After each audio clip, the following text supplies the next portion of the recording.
Community News. Today we will be talking about I Don't Know More. I Don't Know More was formed in November 2012 by 4 women: Jessica Gordon, Sylvia McAdams, Sheila McLean, and Nina Wilson, all from Saskatchewan. They were protesting Stephen Harper's Bill C-45. They created a Facebook page which has led to I Don't Know More.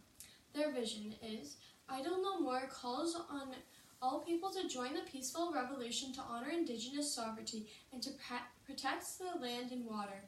They are trying to highlight the problems of First Nation peoples in Canada. They have experienced sovereignty such as education and housing. They are trying to build new areas like Nunavut with self-government within Canada. They continue to pressure the government and industries into protecting the environment. Actions and goals.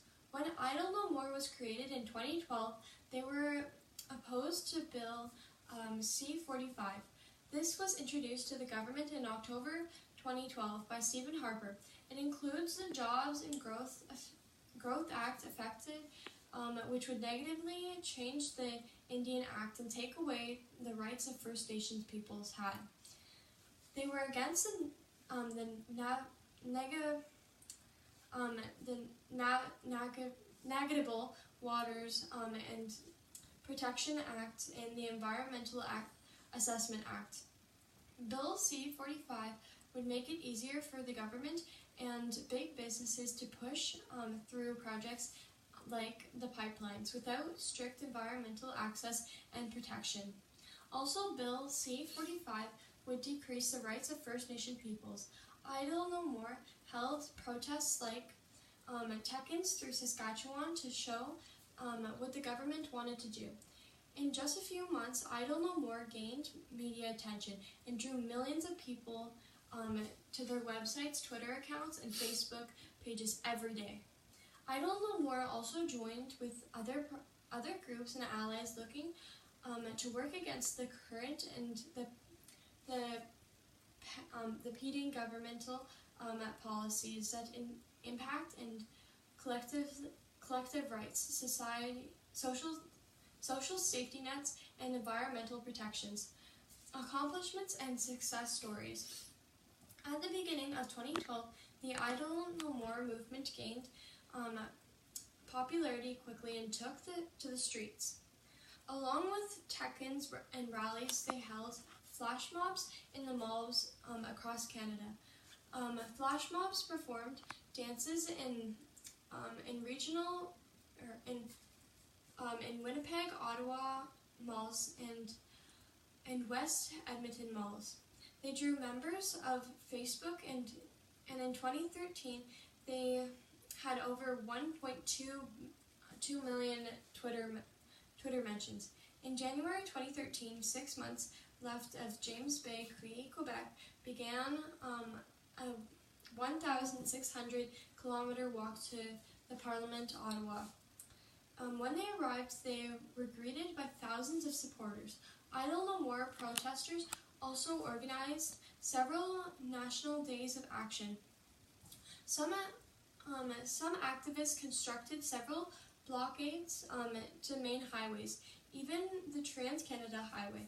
They blockaded the railway between Montreal and Toronto near Belleville, Ontario, where protesters in the United States, Sweden, London, UK, Berlin, Germany, New Zealand, and Egypt. The media coverage highlighted Indigenous rights and issues and put pressure to stop Bill C-45.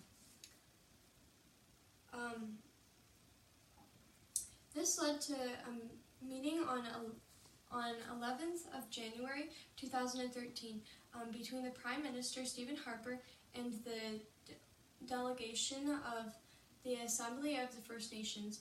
A great accomplishment was that the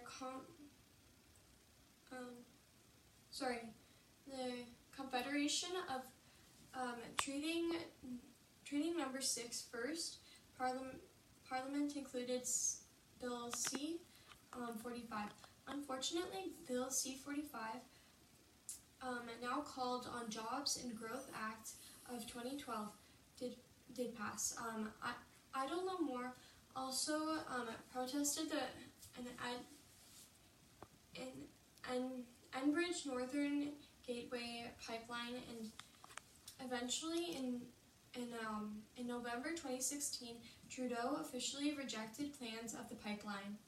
In January 2013, the main goals were focused on creating a better working, respectful relationship between First Nations and the Government of Canada, and ensuring the social and environmental sustainability of the First Nations peoples.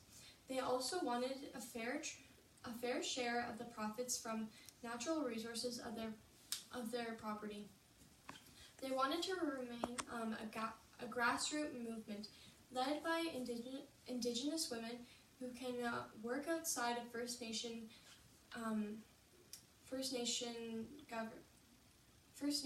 governments and the Government of Canada. Since then, the movement has grown to include bigger questions about Indigenous rights and sovereignty, as well as environmental protection. The movement helped a lot of communities. They wanted two things in particular: a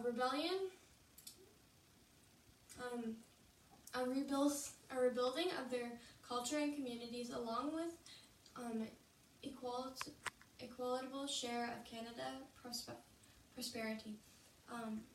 Substanding housing continues, water supply and school facilities on reserves became a focus. Now I will pass you on to your local weather.